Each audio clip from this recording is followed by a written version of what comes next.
The wait is finally over. The most anticipated DJI Neo2 drone is finally here, and it's significantly better in every way possible and meets all my expectations and more, except for one major factor, but more on that later. The DJI Neo2 now features a better build, easier but more feature-packed controls, including gesture support and a built-in display, features auto-angle selfie shots, faster and smoother active tracking, including vehicles and pretty much any moving subject, and most importantly, it now has omnidirectional obstacle avoidance, including a LiDAR sensor in front, not to mention a perfectly usable 49GB of internal storage. So yeah, on paper, it's everything we've all been dreaming of for a beginner-friendly drone. However, the camera is still a half-inch sensor. I want to make this review as simple as possible for you guys by breaking down all the pros and cons, so let's get into it. As always, honest disclaimer, this video is not sponsored or paid. In fact, I just borrowed this from DJI Philippines to get the first dibs at this new beginner-friendly drone. They will not see this video or even my script prior to release, and rest assured, you'll get my honest thoughts. Now, like I said, let's break down all the pros and cons of the DJI Neo2, starting with the design and construction. The first time that I held the DJI Neo2, I was like, this is definitely buffed. It looks more robust with better prop guard coverage. Top, bottom, and especially in front with two prongs that should protect the camera better than before. It is slightly heavier though, at around 160 grams. The propellers were also redesigned, providing better stability and reduced noise, especially during upward thrust. And it looks like it also has an ample amount of ventilation at the bottom.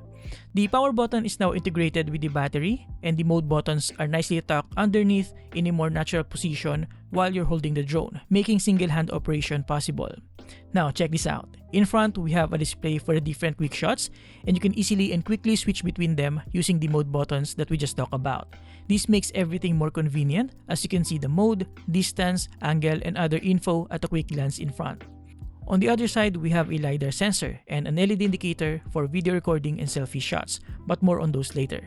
At the back, we have the external transceiver, and on top and bottom, we have a new set of sensors for the omnidirectional obstacle avoidance. Overall, design and construction-wise, the DJI Neo2 offers a ton of upgrades that make flying more convenient and most importantly, safer than ever. Now, compared to the DJI Neo, which has an internal 04 transmission, the DJI Neo2 now features an external 04 digital transceiver module. This allows consumers to choose whether they need it or not, depending on their budget and preference, since you can get this with just the drone without the digital transceiver.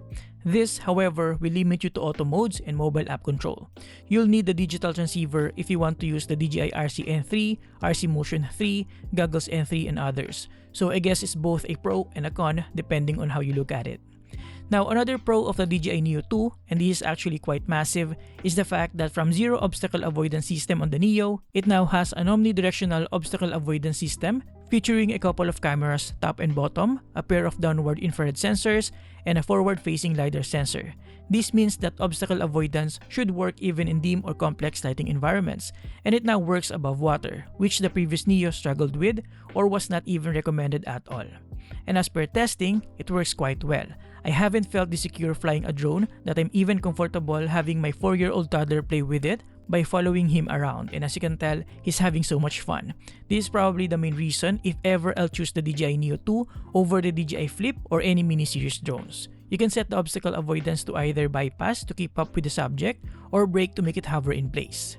Now, the LiDAR sensor in particular allows for better subject tracking, now up to 12 meters per second. It also opened the possibility for gesture control and automatic selfie mode with proper framing and distance tracking, and just makes overall flying safer than before.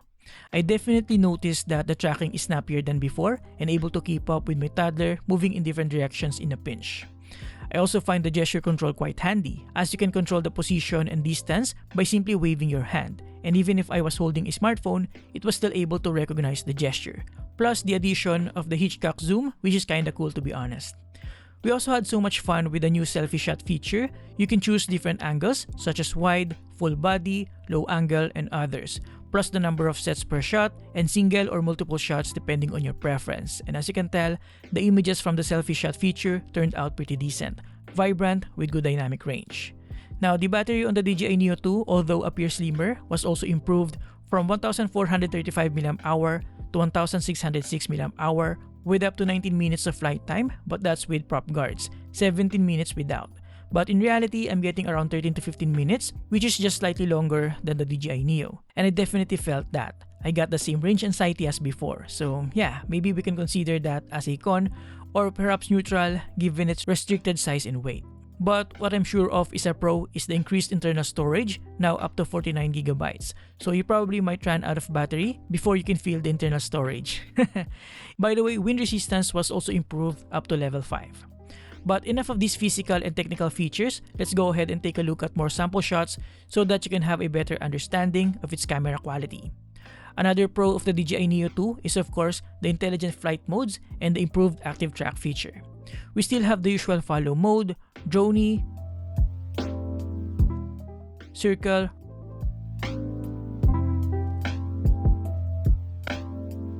rocket,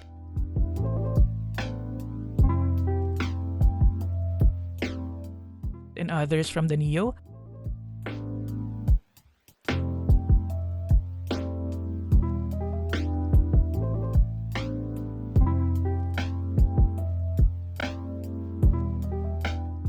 But now we also have cycling, skiing, and basically track any moving subject, including vehicles, better than before. And again, like I said earlier, I never felt so much safer using these auto modes. Before, I almost never used it because I'm afraid it might hit trees, poles, and the like when circling around or when following me. So yeah, I think this makes auto modes more viable now, especially for beginners. Now let's talk about the cons, and this is purely subjective based on my preference. The first one is the lack of micro SD card slot, which is understandable given the size and price, and at least we now have a larger internal storage. I just have to mention that for this review. Another thing is that it doesn't support D-Log-M, which is also understandable given the target market of this being a beginner-friendly drone. All you can do here to adjust image quality is adjust the sharpness and noise reduction. And last but not the least, and probably a deal breaker for some, is the sensor size and the subsequent image quality. A lot of people were hoping for a sensor upgrade given the community feedback about the image quality of the DJI Neo, and when the leaks came out that it would have a new 1/1.3-inch sensor, a lot of people became excited, including me. However, unfortunately, the DJI Neo 2 still features a half-inch sensor, but with a wider f2.2 aperture and higher ISO up to 12,800. It can also shoot up to 4K 60fps compared to 4K 30. So in a way, it is still slightly improved. And as you can tell, it is indeed better than the previous Neo, but still way below the image quality of the DJI Flip, which has a 1/1.3-inch sensor.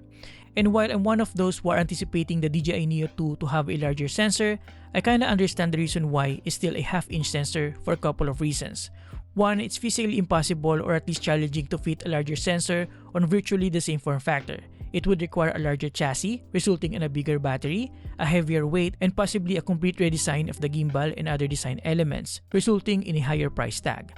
Second, it will definitely kill the market proposition of the DJI Flip, because the only thing that the DJI Flip has over the DJI Neo 2 is a better camera and longer battery life. Everything else is better with the DJI Neo 2, especially when it comes to obstacle avoidance and ease of use.